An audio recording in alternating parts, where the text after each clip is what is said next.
உலகின் சொர்க்கம் தாய்லாந்து. ஆனால் இந்த பட்டையாங்கிற ஒரு பேரை வச்சு வழியாக்கியாச்சு. இந்த ஊரை 30,000 கோடி ரூபாய் இந்திய பணம் தாய்லாந்துக்கு போகுது. ஃப்ளைட் டிக்கெட் வழியாக, டூரிசம் வழியாக போகுது. எதுக்காக போகுதுன்னு தெரியும். அதுக்கு இங்கேயே விபச்சார விடுதியை ஓப்பன் பண்ணியிருந்தாங்க. பெண்கள் நிறையா இருந்தாங்க.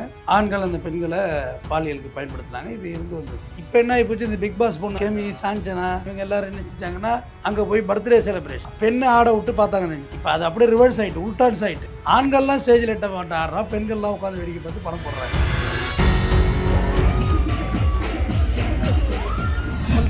மனைவியை சேஞ்ச் பண்ணிக்கிற ஒரு மெத்தட் இருக்குது. அது கார்கியை ஒரு டப்பாவில் போட்டு மொத்தம் போட்டு குளிக்கிறது. அதில் ஒருத்தவங்க ஒரு சாவி எடுக்க வேண்டியது. எந்த சாவி இருக்கோ அந்த ஆண் இருப்போம் அந்த காரில் அவனோட போகிறது. ஏழைக்கு ஒன்று, பணக்காரன் ஒன்று தான். ஏழை மிடில் கிளாஸ் தான் சொல்வதெல்லாம் உண்மையில் போய் உட்காந்து அழுதும் முறையாக இருக்கும். பணம் தான் தம்பிங்க தீர்மானிக்குது. Money is always ultimate.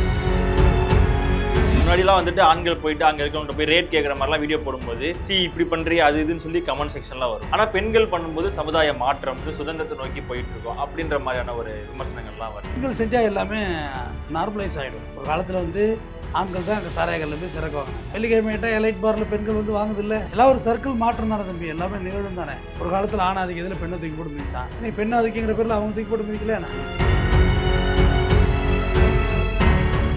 Sir வணக்கம். வணக்கங்க சார். இந்த சமூக வலைதளங்களில் நிறையா விஷயங்கள் வைரலாக போயிட்டு இருக்கும். அப்பப்போக்கு அதாவது தேவைக்கேற்ற மாதிரி இந்த வைரல்லாம் மாறும். அப்படி பார்க்கும்போது இப்போ ரீசெண்ட் டைம்ஸில் இந்த இன்ஸ்டாகிராமில் இந்த பட்டாயா அப்படின்ற ஒரு அதாவது தாய்லாண்டில் நமக்கு ஆண்களுக்கான ஒரு ஊர், அது ஃபுல் பெண்கள் இருப்பாங்க, ஆண்கள்லாம் போயிட்டு வர நம்ம வீடியோலாம் பார்த்தோம். அப்போ இப்போ ரீசெண்ட் டைமில் பட்டாயான்ற ஒரு ஊரில் பார்த்தீங்கன்னா முழுக்க ஆண்கள் ஸ்டேஜில் டான்ஸ் ஆடுறாங்க. கீழே பெண்கள் உட்காந்துருக்காங்க. அந்த பெண்ணை கூட்டு அந்த ஆண்களுக்கு நடுவில் உட்கார வச்சு ஃபோட்டோ எடுக்கிறது, 2 பேரும் ஹக் பண்ணுற மாதிரியான ஃபோட்டோஸ் எல்லாமே எடுத்துக்கலாம். ஸோ அது ஒரு பேக்கேஜ், அந்த பெண்களுக்கான ஒரு பேக்கேஜ். இது என்ன கல்ச்சர்? இது எப்போ மாறுச்சு இந்த விஷயம்? இது எப்போ உருவானது சார்? இந்த உலகின் சொர்க்கம் தாய்லாந்து டூரிசத்தில். ஆனால் இந்த பட்டையாங்கிற ஒரு பேரை வச்சு வேறு மாதிரியெல்லாம் அது போயிட்டு வந்தாலே, தாய்லாந்து போயிட்டு வந்தாலே அப்புறம் அப்படின்ற மாதிரி கொண்டு வந்துட்டீங்க. ஒரு வழியாக ஆக்கியாச்சு அந்த ஊரை. உலகின் சொர்க்கம் தாய்லாந்து, மாற்றுக்கிறதே கிடையாது. அவ்வளோ டூரிசம் ஸ்பாட்ஸு, அவ்வளோ ஒரு இயற்கையான ஒரு இடம். இயற்கை அப்படியே இருக்கிறது தாய்லாந்து தான். ஆனால் நம்ம அப்படியே அதை ஒரு மாதிரி சிஸ்டமாக மாறி போச்சு. தாய்லாந்து போனாலே அதுக்கு தான் போகிறது அப்படின்னு நான் ரொம்ப நாளாக சொல்லிகிட்டு இருக்கேன். ஒரு ஆண்டில் 30,000 கோடி ரூபாய் இந்திய பணம் தாய்லாந்துக்கு போகுது. ஃப்ளைட் டிக்கெட் வழியாக, டூரிசம் வழியாக போகுது. எதுக்காக போகுதுன்னு தெரியும். அதுக்கு இங்கேயே விபச்சார விடுதியை ஓப்பன் பண்ணிடுங்களேன். நம்ம இந்திய பணம் இந்தியாவுக்குள்ளேயாவது இருக்கும்ல. ரொம்ப நாள் என்னோடய கேள்வி தம்பி. 30,000 கோடி எவ்வளோ போகுது? 30,000 கோடி இந்திய பணம் வெளிநாடு போகுது தாய்லாந்துக்கு. அதுக்கு இங்கேயே ஓப்பன் பண்ணிட்டா நமக்கு வருமானம் தானே, நாடு நல்லா இருக்கும்ல, சுபிக்ஷமாக இருக்கும்ல அப்படின்றது. முன்னாடி எப்படி இருந்தது தாய்லாந்து அப்படின்னா, நீங்கள் சொல்கிற மாதிரி பெண்கள் நிறையா இருந்தாங்க. ஆண்கள் அந்த பெண்களை பாலியலுக்கு பயன்படுத்தினாங்க. இது இருந்து வந்தது. ஆனால் ஒரு திருட்டு கூட திருட முடியாது அவங்க. அது நிறைய சிஸ்டம் இருக்குது. ஒரு லாட்ஜ் இருக்குன்னா நீங்கள் டோட்டலாகவே உங்களுடைய முக்கியமான பொருட்கள் வரையும் அவங்க சீஸ் பண்ணிடுவாங்க. சீஸ் பண்ணி தனி லாக்கர் வச்சு, லாக்கர் மெயின்டைன் பண்ணி சாவி கொடுத்து, அவ்வளோ ஸ்ட்ரிக்டாக நடந்த ஒன்று இடம். இப்போ என்ன ஆகிப்போச்சு, இந்த பிக் பாஸ் பொண்ணு அது பேர் என்னப்பா, அது கேமி, சாஞ்சனா இவங்க எல்லோரும் என்ன செஞ்சாங்கன்னா அங்கே போய் பர்த்டே செலிப்ரேஷன், அதாவது பெண்ணை ஆட விட்டு பார்த்தாங்க. நம்ம பக்கத்து மாநிலத்தில் ஒரு ஹோட்டல் இருந்துச்சு, பட் இப்போ இல்லை. இது நான் சின்ன பிள்ளையா இருக்குள்ள கேள்விப்பட்டது. பிறகு இருக்கான்னு தெரில, இப்போ இருக்கான்னு தெரில. நிர்வாணமாக ஆடுறது. பெண்கள் டவல் கட்டிட்டு டான்ஸ் ஆடிட்டு கடைசியாக அந்த டவலையும் ஊற்றிட்டு போட்டு ஆடிடுவாங்க, நிர்வாணமாக ஆடுவாங்க. அந்த டான்ஸ் இருந்துச்சு, பட் இப்போ இருக்கான்னு தெரியல. அது ரொம்ப நான் ஒரு 15 வயசில் கேள்விப்பட்டிருக்கேன். அந்த ஹோட்டல் பேரெல்லாம் சொல்லியிருக்காங்க, பட் அப்போல்லாம் செயல்படலை. அது ஒரு டேபிளில் அதுக்கேற்ற மாதிரி காசெல்லாம் கொடுப்பாங்க. இது ஒரு கல்ச்சர் நடந்துகிட்டு இருந்தது. இதே கல்ச்சர் தாய்லாந்தில் இருந்துச்சு. இப்போ அது அப்படியே ரிவர்ஸ் ஆகிட்டு, உல்டான்ஸ் ஆகிட்டு. ஆண்கள்லாம் ஸ்டேஜில் எட்ட மாட்ட ஆடுறா, பெண்கள்லாம் உட்காந்து வேடிக்கை பார்த்து படம் போடுறாங்க. கட்டழகுமிக்க ஆண்கள்லாம் ஏறி ஆடுறாங்க, பெண்களும் போய் முத்தம் கொடுத்து ஃபோட்டோ எடுத்துக்கிறாங்க. இதை கணவன் மனைவியோடு போய் இந்த செயலை செய்கிறாங்க. ஏன் தம்பி, நம்மள்ட்டே மனைவியை சேஞ்ச் பண்ணிக்கிற ஒரு மெத்தட் இருக்குது தம்பி. Wife swapping. கார்கியை ஒரு டப்பாவில் போட்டு எடுத்தோம்னா யார் கார்கி வருதோ அவங்களோட போகிறது. அது இருக்கே, தவிர என்னோட நல்லா தெரியுது. கார்கியை ஒரு டப்பாவில் போட்டு மொத்தமாக போட்டு குளிக்கிறது. எல்லா கார்கியும் கிடக்கும். அதில் ஒருத்தவங்க ஒரு சாவி எடுக்க வேண்டியது. எந்த சாவி இருக்கோ அந்த ஆண் இருப்பான் அந்த காரில் அவனோட போகிறது. இது சேஞ்சிங். ஓவர் சேஞ்ச் பண்ணுவாங்களே கிரிக்கெட் விளையாடுவாங்க, அது மாதிரி ஒரு சேஞ்சிங். எல்லாமே மாற்றம் தானே. நீங்கள் தாய்லாந்து போயிட்டீங்க, அங்கே கல்ச்சர் இங்கே கல்ச்சர், இங்கேயே அந்த பிரச்சனை இருக்கே. நம்மள்ட்டே அந்த கலாச்சாரம்லாம் மாறிட்டு ஒய்ஃப் ஸ்வாப்பிங் அது வந்துடுச்சு இல்லை. சார் அப்படி இருக்கும்போது இப்போ அங்க இருக்க ஆட்கள்லாம் வந்து பாத்தீங்கன்னா ஒரு கொரியன் பசங்க மாதிரி இருக்காங்க. நல்லா வாட்ட சாட்டமா ஒரு 11 பேர் வந்து இப்போ ரீசெண்டா இந்த கொரியன் ட்ரெண்ட் வந்து பெண்கள் கிட்ட அதிகமா வந்து தெரிய வருது. கொரியன் வெப் சீரிஸ் பார்க்கறதா இருந்துட்டு அதெல்லாம் கொரியன் மூவி. பார்க்குற கொரியன் மூவி, கொரியன் வெப் சீரிஸ்லாம் பார்த்துட்டு அந்த ஒரு மோகம்ன்றது இங்கிருந்து நம்ம கொரியன் நாடு வரைக்கும் போக முடியாது. ஆனா தாய்லாந்து போனா, பட்டாயா போனா அங்க இருக்க ஆட்கள் அப்படி ஆடுறாங்க. அவங்க கூட அவங்க அத உட்கார்ந்து பார்க்கிறதுக்கு ஒரு பணம். அவங்க கூட போய் ஸ்டேஜ்ல ஏறி உட்கார்றதுக்கு ஒரு பணம். அந்த ஸ்டேஜ்ல ஏறி நின்னு அவங்க கூட ஃபோட்டோ எடுக்கிறதுக்கு ஒரு பணம். தனிப்பட்ட முறையில அவங்க கூட சேர்ந்து ஒண்ணா சேர்ந்து ஃபோட்டோ எடுத்துக்கலாம். தனித்தனி நபர் கூட ஒரு கூட ஃபோட்டோ எடுக்கிறதுக்கு ஒரு பணம். இவ்வளோ பணம் வசூலிச்சு ஒரு நிகழ்ச்சி ஒண்ணு நடக்குது. பெண்கள் அதிகமா விரும்பி போறாங்க. சோ எப்படி ஒன்றா பார்க்குறீங்க? இருக்கிறதுக்கு ஒரு பணம். அதையும் சொல்லிட வேண்டியது தானே.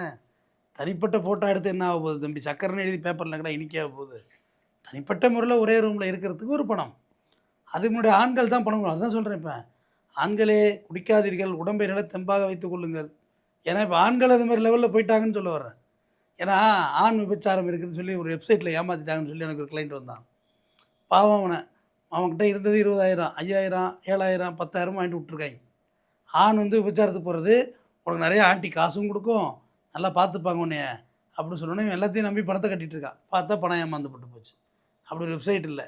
அதனால் ஆண்களுக்கு மறுபடியும் சர்க்கிள் தானே தம்பி, எல்லாமே மாறி மாறி வர்றது தானே. ஒரு காலத்தில் வந்து ஆண்கள் தான் அங்கே சாராயங்களில் போய் சரக்கு வாங்கினாங்க. வெள்ளிக்கிழமையிட்டா எலைட் பாரில் பெண்கள் வந்து வாங்குதில்ல, போய் பாருங்கள். வெள்ளிக்கிழமைகளில் சனிக்கிழமைகளில் ஸ்கூட்டி பைக்கை வாங்கிட்டு வந்து என்னடா அந்த பிள்ளை விசுக்கு விசுக்குன்னு பாருக்குள்ளே போதும் பாரில் காதலில் பரத்தில் அதுமாரி போயிட்டு வாங்கிட்டு போயிட்டு தானே இருக்காங்க. எல்லாம் ஒரு சர்க்கிள் மாற்றம் தானே தம்பி, எல்லாமே நிகழும் தானே. இது அரசு எப்படி சார் அங்கீகாரம் பண்ணுது? தாய்லாந்து கவர்மெண்ட் வந்து இது எப்படி அங்கீகாரம் பண்ணி இந்த விபச்சாரத்தா இருந்தாலும் சரி, இந்த மாரி நியூ டான்ஸா இருந்தாலும் சரி, இந்த மாரி ஆண்கள் இப்போ நடனம் இது எல்லாத்தையும் எப்படி அங்க இருக்க அரசு வந்து அவன் அங்கீகரிச்சுட்டு தான் ரேப் இந்த நாட்டில் கம்மியாக இருக்குது. ரேப் இல்லை இந்த நாட்டில். நம்ம அதையுமே அங்கீகரிக்கல. நம்ம ரேப்பில் நம்பர் 1ல் போயிட்டுருக்கோமே. இவ்வளோ கல்ச்சர் பேசுகிற நம்ம தான் எய்ட்ஸில் 2வது இடத்துல இருக்கோம் உலக அளவில். ஒரு விஷயத்தை கட்டுப்படுத்த அதில் பிரச்சனை அதிகரிக்குதுங்கிறது என்னுடைய பார்வை. இதே இந்தியாவில் பாம்பேயில் தான் விபச்சார விடுதி இருக்குது. இதே இந்த அரசியலமைப்பு சட்டத்துக்குள்ளே இந்த கட்டமைப்புக்குள்ளே தானே அந்த நாடு இருக்குது. கல்கத்தா சோனாகாட்சி இந்த நாட்டுக்குள்ளே தானே இருக்குது. ஸோ அதை அங்கீகரிச்சு இல்லாமல் எதுக்கு இந்தியா போனால் அனாவசியம் வெளிநாட்டுக்கு போகுது, இந்தியாவுக்குள்ளே இருந்துட்டு போட்டோம் அப்படின்றது என்னுடைய ரொம்ப நாளில் கோரிக்கை தம்பி. ஒரு வடிகால் இல்லாத சிஸ்டம் வந்து எப்படி சரியாக இருக்கும்? சென்னையில் மழைநீர் பொங்கி வழியுது.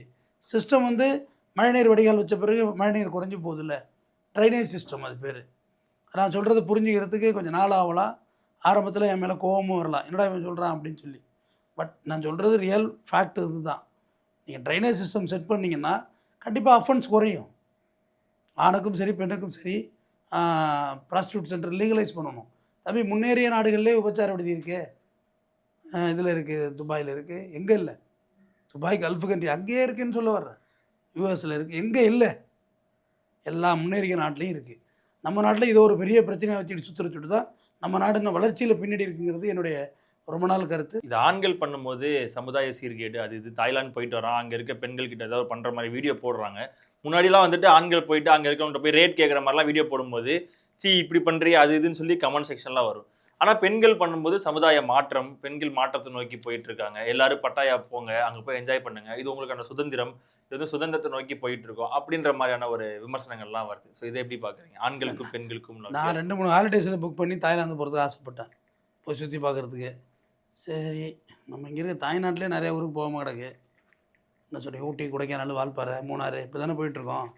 மேகமலை போனேன், இன்னும் எவ்வளோ இங்கே பார்க்க வேண்டியது இருக்குது, இதெல்லாம் பார்த்துட்டு போவோன்னு. பட் தாய்லாந்து போயிட்டு வரேன்னு சொன்னால் மரியாதை இருக்காதுங்கிற ஒரு காரணத்துக்காண்டி பம்பிக்கிட்டு உட்காந்துருக்கேன். நான்லாம் இல்லாட்டி தாய்லாந்து போகிறதுக்கு ஆசையாக தான் இருக்குது.